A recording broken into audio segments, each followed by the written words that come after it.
আমি আল্লাহর নামে চ্যালেঞ্জ করে বলে যাচ্ছি, আজকে আসলে আমাদের সময়, ইনশাআল্লাহ কসম খেয়ে বলছি আল্লাহর নামে, বিএনপি বাংলাদেশে ক্ষমতায় আসবে না।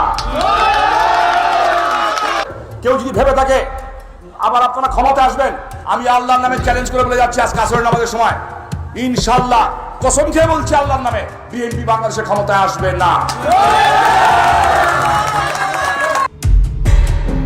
১৬ বছর যখন আওয়ামী লীগ দেশ শাসন করেছে, তখন এই শামীম ওসমান ছিলেন নারায়ণগঞ্জের ত্রাস।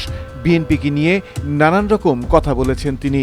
ভিডিওতে শুনতে পেলেন ক্ষমতায় থাকা অবস্থায় তিনি বিএনপিকে নিয়ে কতটা তুচ্ছ তাচ্ছিল্য করছিলেন।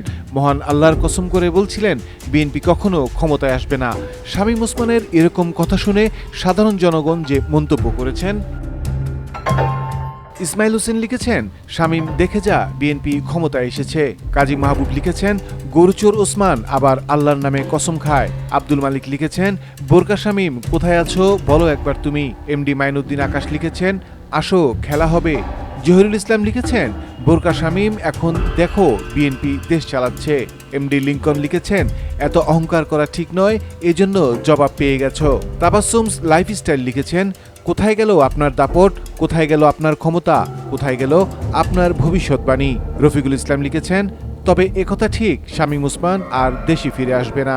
কাকলি সুলতানা লিখেছেন, কখন যে কি ঘটে যায় কেউ বলতে পারে না, এজন্য আগাম কিছু বলতে হয় না। আবুল চৌধুরী লিখেছেন, আল্লাহর কাছে বেঈমানের কসমের কোনো মূল্য নেই, আজ প্রমাণ হলো।